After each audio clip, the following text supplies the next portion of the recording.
Olá, tudo bem? Sejam bem-vindos a mais um vídeo do meu canal literário. Hoje vamos falar sobre 1984. Eu já comentei aqui no último vídeo que eu estava lendo e que logo viria aí, e hoje eu consegui finalmente parar para gravar um vídeo inteiro só sobre 1984, contando um pouquinho mais da minha experiência. Fui muito surpreendido por esse livro, eu gostei muito, eu não esperava. Eu tinha lido A Fazenda dos Animais, do Orwell, no início do ano, e assim, não me pegou muito, entendi, assim, mais ou menos o livro, qual era a proposta e tal, e é bem interessante, mas não foi aquele livro que falei, nossa, esse livro mudou minha vida. Mas esse aqui é muito interessante e com certeza entrou nos tops desse ano de 2023. É muito gostoso de ler, você não quer parar, porque você fica suspenso o tempo inteiro. Você não sente que o protagonista está em segurança em nenhum momento.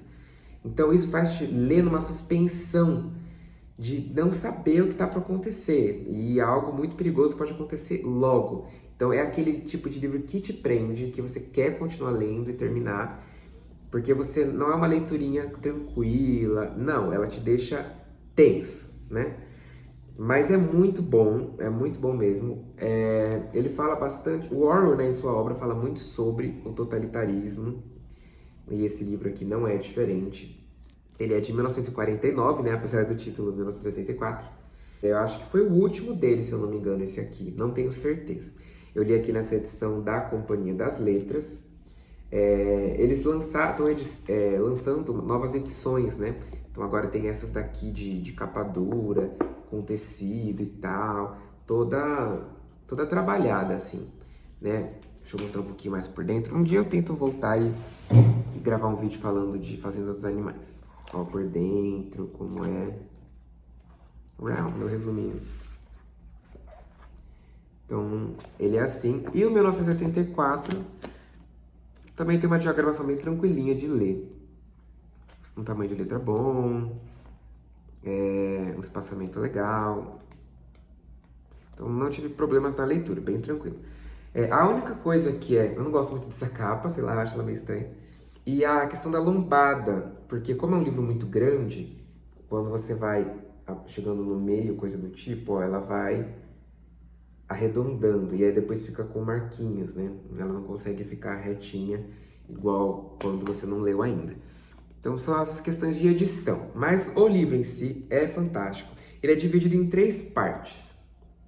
Na primeira parte é basicamente uma contextualização, né, de quem é o personagem, onde ele vive e como que funciona essa sociedade, né, de 1984. Depois, na segunda parte, conta todo o envolvimento dele com com outros 2 personagens, né? Com a Julia e o O'Brien. Então essa segunda parte é todo esse envolvimento dele. E o terceiro é o grande plot twist, que por enquanto no vídeo eu não vou dar spoiler, vou só comentar algumas coisas, aí depois eu aviso quando for falar do livro mesmo, e aí vai ter spoiler, aí eu vou citar nomes, fatos e tudo mais. Por enquanto ainda não. O Orwell é uma figura um pouco polêmica, né? Porque as pessoas querem colocar ele em algum lado político, né? Como ele sempre está falando de política, querem colocar ele ou como um direitista ou como um esquerdista e tal. E ele não é nenhum nem outro, quase. Ele tá mais pro lado da esquerda, óbvio, mas ele não tá num lugar de defender 100% um e criticar o outro, e ele tá num lugar de entender o que são as ideias e o que é a prática, né?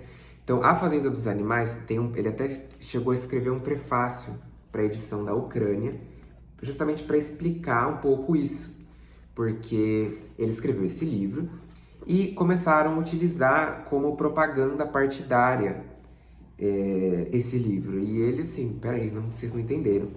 Porque o contexto do Orwell ele é socialista e ele foi, inclusive, com a esposa dele, lutar na Guerra Civil Espanhola, né? Pela Revolução. E tudo vai, tudo vem, quando de repente os comunistas conseguem assumir o poder e começam a caçar os próprios trotskistas. E ele estava, né, desse lado aí. Então ele se vê de repente como perseguido, né? Ele estava envolvido com todo mundo, de repente ele está sendo perseguido, ele está sendo vítima de perseguição. Ele não entende isso, sendo que eles estavam lutando lado a lado até então. E ele foge com a esposa dele, tipo, ele volta para Inglaterra. E aí ele decide denunciar um pouco essa questão do totalitarismo. Então ele percebe, de certa forma, como as pessoas conseguem facilmente ser manipuladas por sistema totalitário, pelo sistema totalitário, independente de qual seja. E ao mesmo tempo, ele percebe que existe um mito soviético de socialismo que na prática não é bem o que acontece, né? Ele fala muito isso. Ele não considera que tenha um país socialista de fato. Ele acha que existem máscaras disso, né? E ele fala disso aqui na introdução desse livro. Então, na verdade alguém que é do movimento de esquerda criticando a aplicação de algumas coisas. Ele não está sendo um esquerdista criticando a direita, nem um direitista criticando a esquerda, sabe? Então acho que é legal ter um pouco essa noção do contexto histórico dele para saber o que ele fez e o que ele está falando, né? Em que ponto ele quer chegar.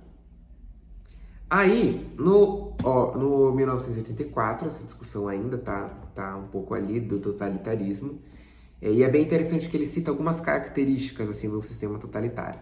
Então, a questão de ter um inimigo que deve ser muito odiado, tem que ser uma figura muito forte de ódio, né? Eles têm aqui no livro os 2 minutos de ódio, 2 minutos do trabalho que eles literalmente param para ficar xingando essa pessoa, quebrando tudo, enfim.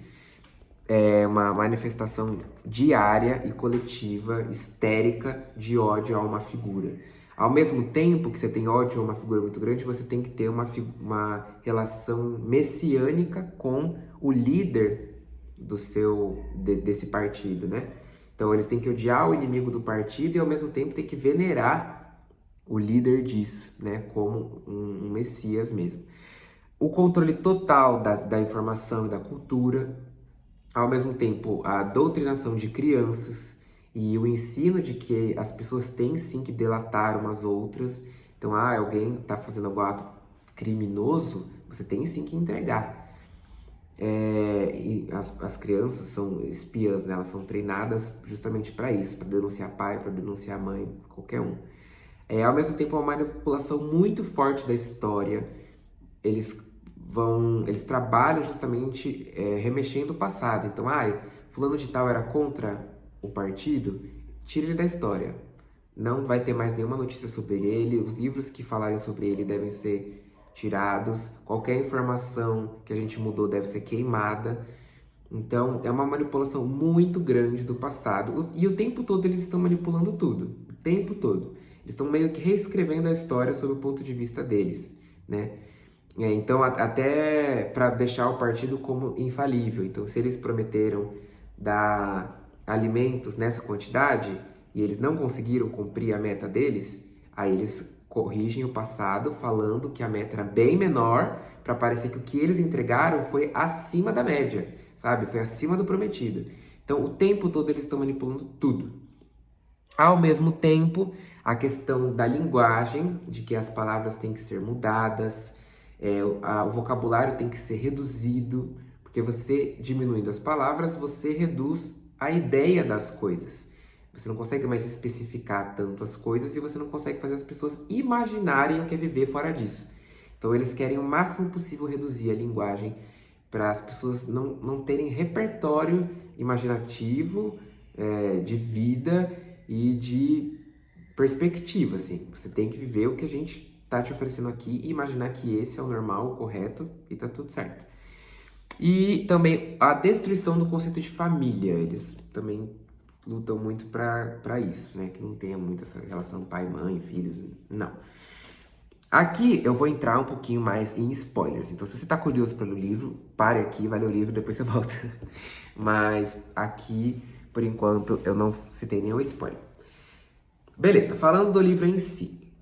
Então, na primeira parte, ele conta tudo sobre como funciona esse partido, todas essas características que eu coloquei aqui, eles vão explicando isso na prática, para mostrar como é esse partido. E tem a questão de que o Winston, ele já percebeu que não está muito certo. Ele viveu um pouquinho antes desse partido, né, que é o Socin, se instaurar, que é o socialismo inglês, né? Então, ele viveu um pouquinho antes disso e ele, sabe, ele lembra de algumas coisas que ele fala, gente, mas eu acho que não era assim. Mas, ao mesmo tempo, ele não tem certeza, né? E ele não pode falar sobre isso com outras pessoas. Eles praticamente trabalham o dia inteiro, tem umas telas que vigiam eles em praticamente todos os ambientes. Eles sabem que aquilo pode não só ver eles, né? Pode estar espionando eles, não só o que eles fazem, mas também o que eles falam. Então é uma coisa bem problemática você se sentir vigiado, né? Então vocês não podem fazer nada, nem manifestar reações a algumas coisas. E ele decide que ele tem um diário e ele vai escrever que ele odeia o partido, que ele odeia o grande irmão, né? Que é essa figura de liderança. E por aí vai. Então ele começa a cometer um crime-pensamento, né? Que é qualquer pensamento contrário às ideias do partido.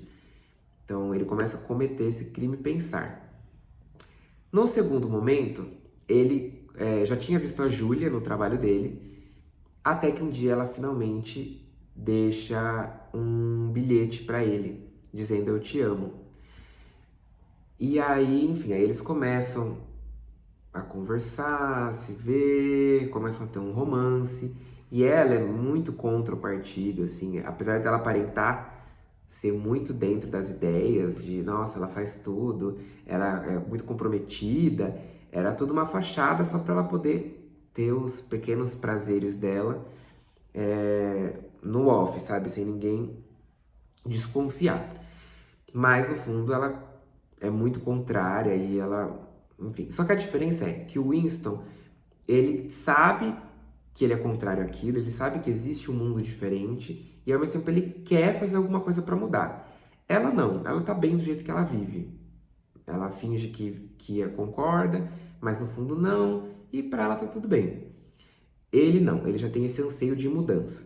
E tem um outro moço na empresa que ele, uma vez nesses 2 minutos de ódio, eles cruzaram o olhar e ele sentiu que tinha algo de revoltoso ali naquele cara, que ele podia ser de confiança e que talvez ele também fosse contrário a todos os membros do partido, a ideia toda. E até que um dia ele finalmente consegue encontrar esse cara é do partido mesmo, né? Porque tem uma separação social, né? Tem o núcleo do partido, que são os maiores, o partido externo, que são esses trabalhadores, e o proletariado, que é a ralé do lugar. E aí um dia ele finalmente consegue falar com esse cara do núcleo do partido, e aí ele fala, olha, realmente existe uma revolta, existe a confraria, que é um grupo de pessoas que estão planejando acabar com esse governo, mas a gente não tem perspectiva de tempo. A gente vai começar esse trabalho aqui, a gente não conhece muitos outros membros, justamente por questão de sigilo, para que se um seja capturado, o movimento não vá por terra. Então a gente não só vai chegar funções para você fazer, você executa o que a gente pedir e ponto. Ninguém tem relação com outros membros. Então ele e a Júlia entram na confraria, né, recebem um livro que fala sobre todo o que é essa revolta e tal, até que um dia eles são capturados e descobrem que o O'Brien, que foi quem colocou eles para dentro do partido, na verdade era da polícia das ideias, que é essa polícia que persegue pessoas que possam estar contrárias ao partido. E no fim ele começa toda a tortura em cima deles para que eles mudem de ideia.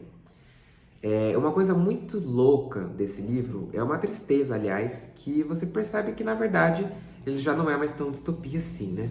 Eu, sinceramente, do que eu li do livro, eu acho que 98% já aconteceu ou acontece ainda. A única coisa que eu achei que não tem muito a ver com o que a gente vive hoje é a questão sexual, né? Porque no livro eles falam do celibato, eles incentivam todo mundo a serem celibatários, o sexo é quase proibido, você só pode ter relações com quem o governo autoriza, eles querem evitar todo o amor afetivo pelo outro, então se pessoas se gostam, né, têm um sentimento pelo outro, eles são proibidos de casar. A ciência desse lugar desenvolve meios das pessoas não sentirem prazer através do sexo, enfim. Então, por essas questões, eu acho que ele está um pouco diferente do que a gente vive hoje, onde na verdade é o contrário. Hoje o sexo é hiperestimulado, etc. Enfim. Então, essa foi a única diferençazinha assim, que eu vi da realidade para o livro. Mas de resto, tudo é muito real, tudo é muito palpável, já aconteceu na história ou ainda acontece, e essa é uma parte um pouco desesperadora. Então ele é preso e torturado por O'Brien, e eles têm uma concepção muito cruel, assim, porque eles comentam, né? Se você mata pessoas que eram contra o governo, elas se tornam mártires, né? Elas estão defendendo uma ideia até o fim, e elas se tornam exemplos para outras pessoas. E eles não querem isso. Então, ele comenta, em alguns momentos da história, as pessoas morreram e viraram mártires porque morreram acreditando na sua ideia. Em outros momentos, elas morreram mártires, foram obrigadas a confessar o contrário da ideia delas, mas como todo mundo sabia que era mentira, elas continuavam sendo mártires. E agora eles querem matar a pessoa quando ela realmente acreditar naquilo. Então eles ficam torturando a pessoa até o máximo, até ela realmente acreditar fielmente naquilo, aí eles matam. Então eles ficam torturando até o Winston mudar a cabeça dele, e aí quando ele finalmente aprende a amar o grande irmão, ele é morto. E a prova final para ele chegar nesse estágio é muito triste, porque ele e a Júlia tiveram um romance, eles se apaixonaram, e eles prometeram um ao outro não se traírem emocionalmente. Então, por mais que qualquer coisa que o partido fizesse, eles jamais iam deixar de sentir o que eles sentiam um pelo outro. Esse era o acordo deles, né? Que eles sabiam que eles iam ser capturados, eles tinham ciência disso. Mas, e eles fizeram essa promessa. Pois quando eles estão sendo torturados, na última etapa, o Winston é colocado diante do maior medo dele, do maior medo, e por um momento ele trai a Júlia, porque ele preferia que ela estivesse ali sofrendo o que ele poderia sofrer do que ele mesmo. Aí nesse ato egoísta, ele percebe que ele traiu ela, e é muito triste. Eles se veem uma última vez depois, e o que eles dizem, o que ela diz, né, a Júlia que fala isso, é muito triste, né? Porque ela fala: às vezes eles ameaçam você com uma coisa que você não tem condições de suportar, sobre a qual não consegue nem pensar. Então você diz: não façam isso comigo, façam com outra pessoa, façam com fulano e cicrano. E depois você pode até fazer de conta que foi só um truque, e que só disse isso para fazê-los parar, que não foi para valer. Mas não é verdade. Na hora que acontece é para valer sim. Você pensa que não tem outra saída e está perfeitamente disposto a se salvar daquela forma. Quer que aquilo aconteça com outra pessoa. Não está nem aí para o sofrimento dela. Na hora você só pensa em si mesmo.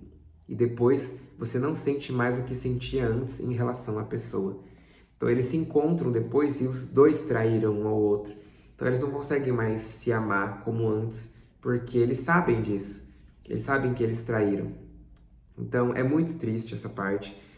E, enfim, no fim, depois o Winston acaba morrendo, porque ele finalmente é cedido pelo partido. E tem uma frase muito importante, que é, na verdade, o que ele acabou perdendo no final, é que ele encontra a saída para tudo isso. Diante de tantas leis, de tantas regras, de tanta manipulação e de tanta destruição do individual, do humano, ele coloca: se você conseguir sentir que vale a pena continuar humano, mesmo que isso não tenha a menor utilidade, você os venceu. Então, essa era a resposta para tudo isso, e infelizmente, no final, ele não conseguiu se manter humano, ele acabou cedendo. Enfim, então é um livro bem forte, é muito cruel em determinados momentos, é muito emotivo. Eu acho essa cena do final, essa parte desse diálogo dele com a Júlia, muito triste mesmo. E as memórias que ele tem da mãe dele também são bem tristes ali no meio. Enfim, e como querem, por tudo, destruir aquilo que ainda existe de humano nesse mundo, né? Então, assim, ficou uma baita recomendação de leitura desse livro. Eu gostei pra caramba. Se vocês gostarem também, comentem aí o que vocês acharam do livro, se vocês já leram, se ficaram curiosos. Eu gostei muito, tem muitas reflexões ali. Não esperava, foi uma grande surpresa. Eu acho que deve ser um dos top 3 desse ano de leitura. Fico por aqui, nos vemos nos próximos vídeos. Não se esqueçam de se inscrever no canal, deixo os links da minha rede social aí. Ao mesmo tempo, a minha lista de desejos da Amazon, quem quiser contribuir para o canal, fico muito feliz. Curtem, compartilham e deixo esse vídeo de recomendação a uma amiga muito querida, que eu espero que veja até aqui, que conversamos muito sobre esse livro. Então fica aí o meu abraço, até o próximo vídeo.